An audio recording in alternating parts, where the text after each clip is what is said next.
Chelsea, the 16th of January, 1927. Aubrey Sterne had friends in, and he laughed all afternoon. He was the best company in London. Everybody says so, and everybody is telling the truth. Until he picked up a brush. Then he went somewhere none of them could follow and came back an hour later with nothing to say about it. His friends said he was concentrating. 2 days later, his assistant came up for the first time in 6 weeks to collect what she was owed. The door was bolted on the inside and she had to fetch a man to break it open. Aubrey Sterne was lying in the middle of his own floor. There was not a mark on him. He had finished something in the night. It was not the picture he had been paid for. On the easel, a small painting of a room. 2 chairs, no door. On the boards beside him, 1 sheet of paper with 2 lines on it. I have finished it for you. This is not a suicide. The police gave it 2 days. The bolt was still shot across, and it was the door frame that had given way. The skylight had been painted shut since 1921, and the cobwebs across it were not broken. Snow started at 10 that night. 1 set of footprints goes up the outside stair. None come down. Both glasses on the table carried his fingerprints and nobody else's. 5 people had a good reason to want Aubrey Sterne dead. Not one of them could get into the room. So they wrote it up as a sad man having the last word, and they went home.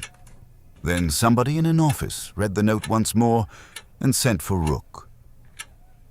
4 years, and the same book open at the same page. He is not writing. He has not been writing for some time. Page 1. A train ticket, pressed flat.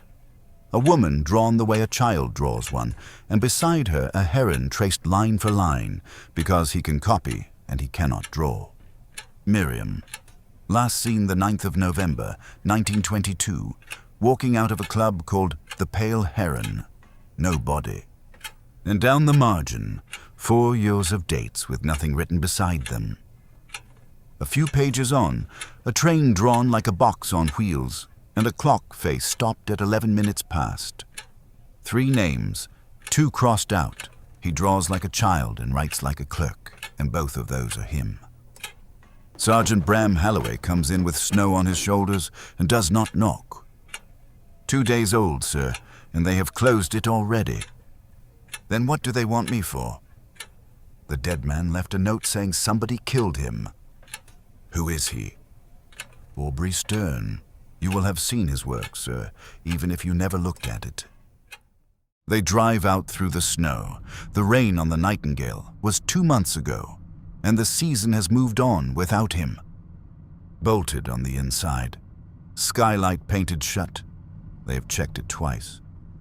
Then he did not write that note for the police. Who did he write it for, sir? He was on his own up there.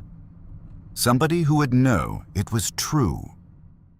Glebe Row, 8 in the morning.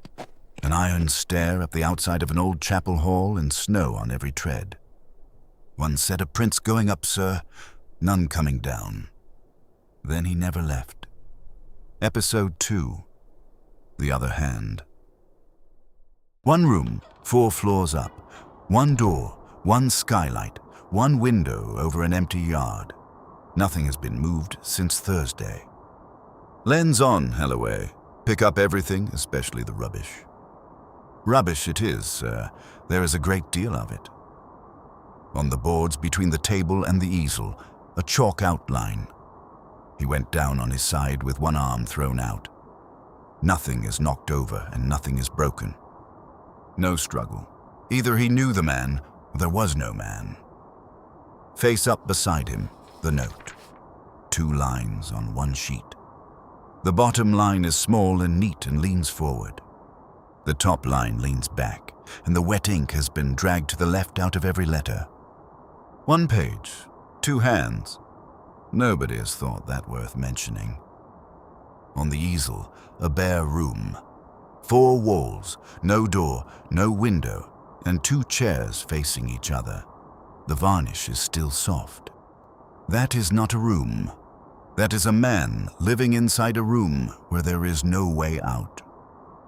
Pinned beside it, the drawing he worked from. The same walls, the same missing door, and one chair. The pencil shading runs the other way.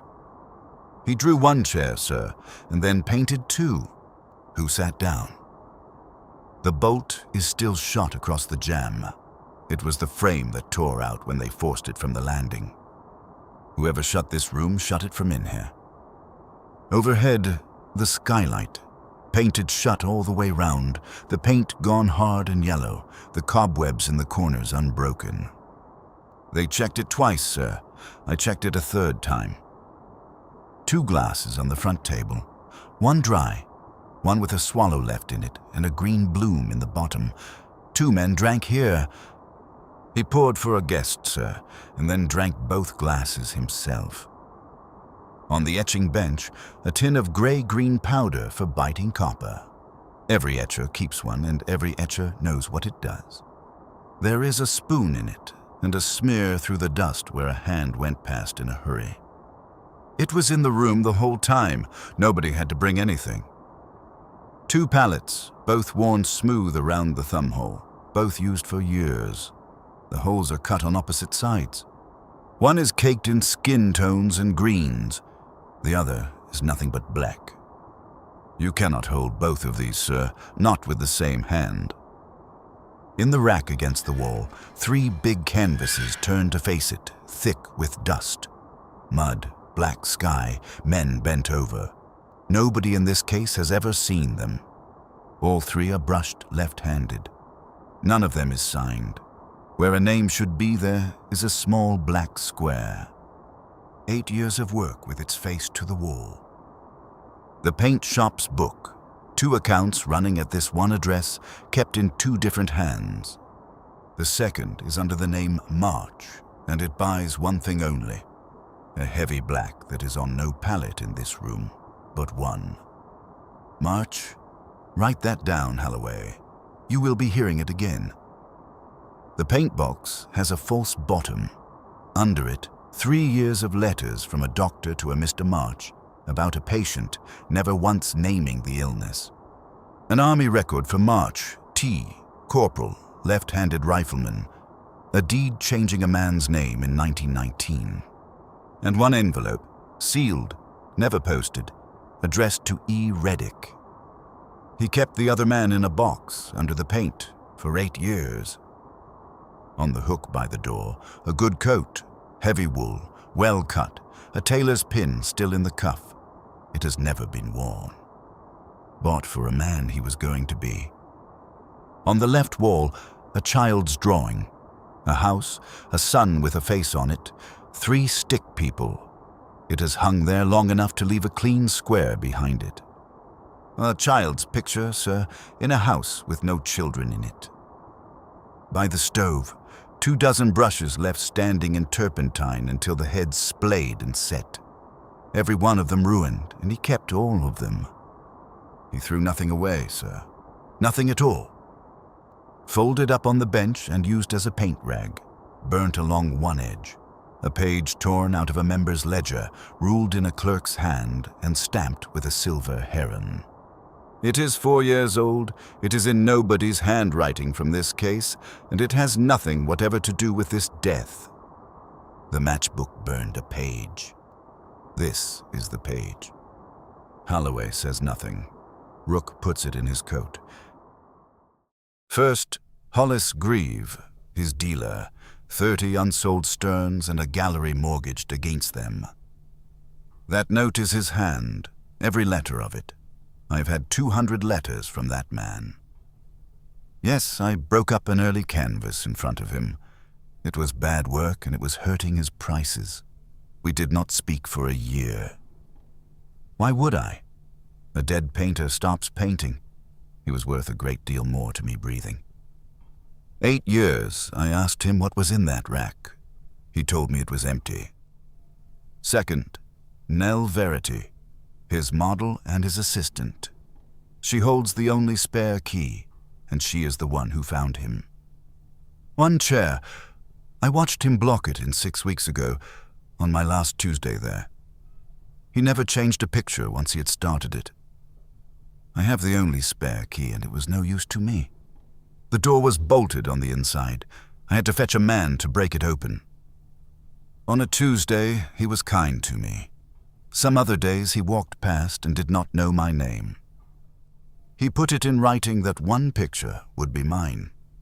I stopped coming 6 weeks ago, and he never asked why. Third, Clara Sterne, his wife. 3 years ago, their son Peter was 4 years old, and she was the one driving. There were 2 men up there past midnight. I stood in the yard, and I heard both of them. My husband never once said it was my fault. He never said anything else to me either. I never went up those stairs, not once in 3 years. He did not want me up there, and I did not ask twice. Yes, I have been asking doctors what it takes to have a husband put away. Write that down. It is true. Fourth, Vic Sallow, who collects debts for a racecourse firm. 3 weeks ago, he promised to break the man's hands. I told him I would break his hands in a public bar in front of 30 people. I tell a lot of men that. It is the job. He owed the firm £400, and he paid it 3 weeks back. Cash in my hand. All of it. You want a man who wanted him dead? Get in the queue and bring a chair. That night I was in a cellar in Lisle Street with 16 men and the police on the door. It is the only alibi I have ever been proud of. Fifth, Edmund Reddick, former sergeant. 11 letters in 12 months, and not one of them answered. I served with him, Corporal March. He carried my brother 2 miles on his own back and went down again for the rest of us. I said his name to his face in the street. Twice. He looked straight through me both times. 11 letters in 12 months. Your people read one of them and wrote down that I was drunk and after his money. I only ever wanted him to say my brother's name out loud. Joseph. That is the whole of it. 5 of them, sir, and not one word of a lie in any of it. So who is left to name? The man who knew his handwriting best says the note is his hand, every letter of it. Grieve is not lying. He has had 200 letters from Aubrey Sterne, and every one of them was written right-handed. That is the bottom line on the page.